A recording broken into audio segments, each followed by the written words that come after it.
नमस्कार, बहुत स्वागत है आपका। आप देख रहे हैं ग्रैंड धर्मास सन्मार्ग। कार्तिक का महीना ढेर सारा पर्व त्योहार लेकर आता है। हिंदू धर्म में कार्तिक के महीने को बहुत ही पवित्र महीना माना जाता है और कार्तिक के महीने में सूर्य भी तुला राशि जो उनकी नीच राशि में जाते हैं, इस कारण सूर्य देव की विशेष पूजा की जाती है और ऐसा करने से जीवन में मान सम्मान बढ़ता है। वैसे तो भगवान शिव, श्री हरि विष्णु और तुलसी की पूजा मुख्य तौर पर कार्तिक के महीने में की जाती है। इस महीने में पूरे महीना तुलसी जी के पास एक दिया जरूर जलाएं और साथ ही देव उठनी एकादशी के दिन भगवान शालिग्राम के पूजन के साथ उनका विवाह भी संपन्न कराने का विधान है। तो धन और सुख शांति के लिए कार्तिक के महीने में तुलसी जी के सामने रोज शाम को एक घी का दिया जलाएं। भगवान विष्णु प्रसन्न होते हैं और घर में सुख समृद्धि बनी रहती है। यदि घर पर कोई लंबे समय से बीमार है तो उनका स्वास्थ्य भी ठीक हो जाता है, दुख तकलीफ दूर होते हैं, अर्थ, काम और मोक्ष की प्राप्ति भी होती है। तो कार्तिक के महीने में पद्म पुराण में बताया गया है कि तुलसी का जन्म भी कार्तिक मास की अमावस्या को ही हुआ था।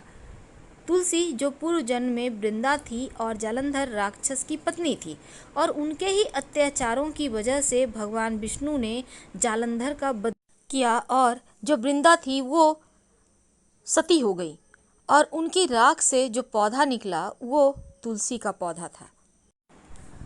कार्तिक मास में दीपदान का बहुत महत्व है। वैसे तो कार्तिक मास को चतुर्मास का अंतिम मास भी कहा जाता है और इस महीने को शास्त्रों में सबसे ज़्यादा महत्व प्राप्त है, क्योंकि इस महीने में भजन करना, पूजन करना, दान पुण्य करना ये बहुत महत्व रखता है। लेकिन जब हम दीपदान की बात करें तो कार्तिक महीने में भगवान लक्ष्मी नारायण की विशेष कृपा भक्तों को मिलती रहती है और इसीलिए माना जाता है कि माँ लक्ष्मी के बिना इस संसार की कल्पना भी नहीं की जा सकती। और कार्तिक मास में माँ लक्ष्मी को प्रसन्न करने के लिए दीपदान के खास उपाय भी बताए गए हैं। तो चलिए जानते हैं आखिर दीपदान क्यों किया जाता है और कहाँ करें, कैसे करें। देखिए, कार्तिक मास में दीपदान करना बहुत ही शुभ फलदायी है। माना जाता है कि इस महीने में आकाश मंडल का सबसे बड़ा ग्रह सूर्य अपनी नीच राशि तुला राशि में आते हैं और इस वजह से वातावरण में अंधकार फैलने लगता है।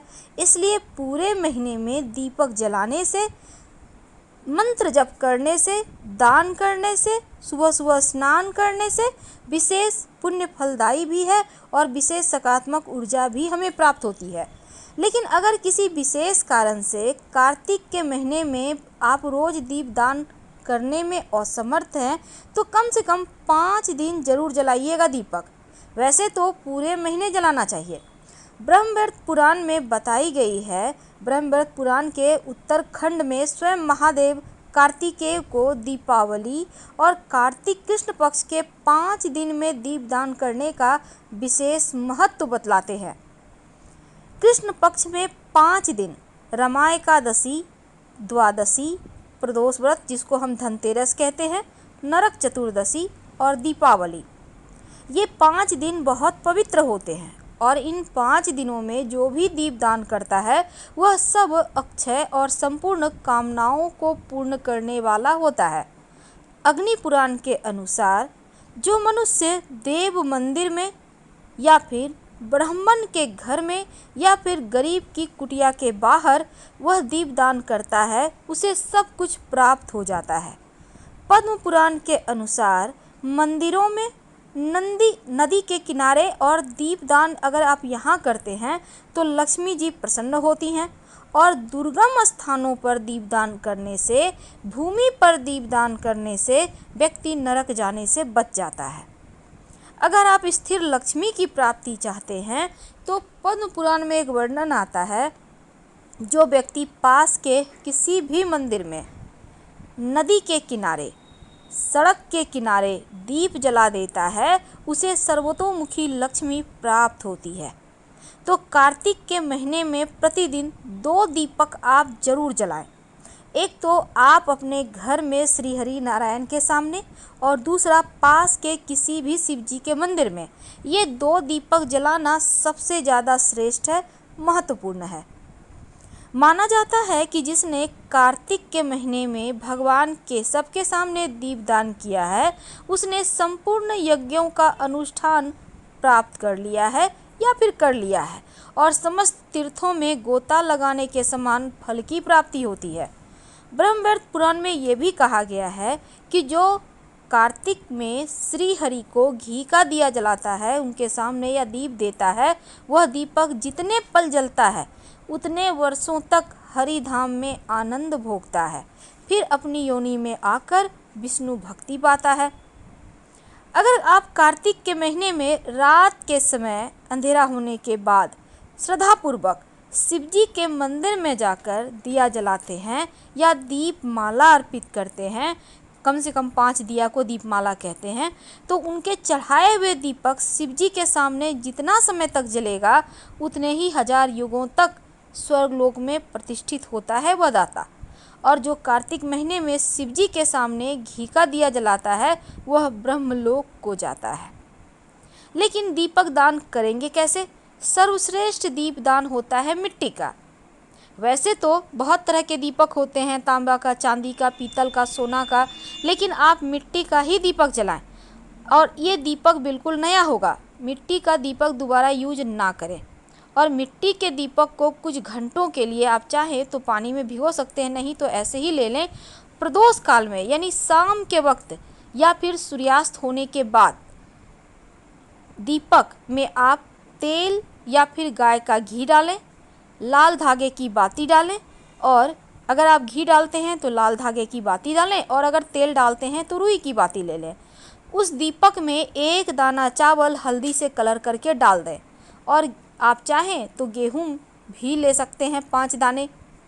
पास के किसी मंदिर में जाएं, घी में जो बाती आपने बना के रखी है दीपक, उसको आप शिव जी के मंदिर में जलाएं और साथ ही आप अगर तेल का दिया जलाते हैं तो इसमें रुई ही जलाना है। दीपक रखने से पहले आप उसके नीचे या तो गेहूं रख दें या फिर फूलों की पंखुड़ी रख दें।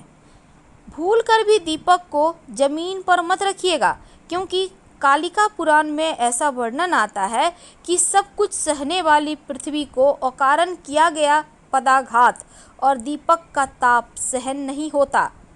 इसके बाद एक तेल का दीपक शिवलिंग में आप रख सकते हैं या आप चाहें तो घी का ही दिया रखें और गाय के जो घी का दिया है वो श्री हरि के सामने ज़रूर जलाएं। श्री हरि के सामने तेल का दिया नहीं जलेगा। इसके बाद आप दीपक जलाने के बाद प्रणाम करें और फिर अपनी गलती का क्षमा मांगे। शिवजी के मंदिर में जलाया गया दीपक जीवन के हर परेशानियों को समाप्त करता है। लेकिन अलग अलग मनोकामनाओं की पूर्ति के लिए अलग अलग मुख का दिया जलाया जाता है। अगर आप सामान्य रूप से वैसे तो एक मुखी दीपक ही जलाया जाता है, इसमें 2 बातियां होती है लेकिन एक ही सिरा जलाया जाता है। इस दीपक को जलाकर हम किसी भी भगवान की पूजा उपासना करके सरलता से कृपा प्राप्त कर सकते हैं। और एक मुखा दीपक कार्तिक के महीने में तुलसी के नीचे जलाया जाता है। 2 मुखा दीपक ये सामान्य रूप से नहीं जलाया जाता, बल्कि इस दीपक का प्रयोग स्वास्थ्य की रक्षा के लिए और आयु रक्षा के लिए किया जाता है। इस तरह के दीपक में भी 2 बातियां होती है और इनके दोनों ही सिरे जलाए जाते हैं। और ये दीपक कार्तिक के महीने में भगवान शिव के सामने जरूर जलाइए ताकि आपका स्वास्थ्य उत्तम बना रहे। और ये दीपक हमेशा घी का ही जलेगा। 3 मुखा दीपक विशेष दशाओं में खूब लाभ देता है, क्योंकि इस तरह के दीपक को जलाने से शत्रु विरोधी की समस्या दूर हो जाती है। और इस दीपक में भी 2 बातियां होती है और 3 सिरे जलाए जाते हैं। इस दीपक में सरसों का तेल भरकर ही जलाएं तो लाभ होगा। और ये दिया आप कहीं भी किसी भी भगवान के मंदिर के बाहर सीढ़ी पर जला दें। 4 मुखा दिया विशेष मनोकामनाओं की पूर्ति के लिए 4 मुखा दिया जलाया जाता है। खासकर धन प्राप्ति के लिए, ग्रह दोष निवारण के लिए, सिद्धि प्राप्त करने के लिए 4 मुखा दिया जलाया जाता है। इस दीपक में भी 2 बातियां होती हैं और चारों ही सिरे जलाए जाते हैं। और इस तरह का दीपक घर के जो पूजा स्थान है वहीं जलाएं। और चार मुखा दीपक में हमेशा घी ही भरा जाएगा। और अगर कार्तिक मास में ये दीपक माँ लक्ष्मी के सामने रोज जलाएं तो धन संबंधी समस्या दूर हो जाती है। छह मुखी दीपक संतान की प्राप्ति के लिए, संतान संबंधी समस्याओं के निवारण के लिए छह मुखी दीपक कार्तिक के महीने जलाने का विधान है। और इस तरह के दीपक में 3 बातियां होती हैं और इन तीनों बाती के जो 6 सिरे हैं उसको जलाया जाता है। इस दीपक को अगर पति पत्नी एक साथ जलाएं तो संतान संबंधी समस्याएं समाप्त हो जाती है, उसका निवारण होता है। और जिन दंपतियों को संतान संबंधी कोई समस्या है वो भगवान गणेश जी के सामने 6 मुखी दीपक कार्तिक के महीने में रोज जलाएं तो आपको लाभ होगा। तो उम्मीद है आप समझ चुके होंगे कार्तिक के महीने में दीपक कहाँ और कैसे जलाएं। आप कुछ करें या ना करें, लेकिन तुलसी के नीचे और नदी किनारे 2 जगह दीपक जरूर जलाएं। वैसे तो 5 जगह जलाने का विधान है, कम से कम 5 दिन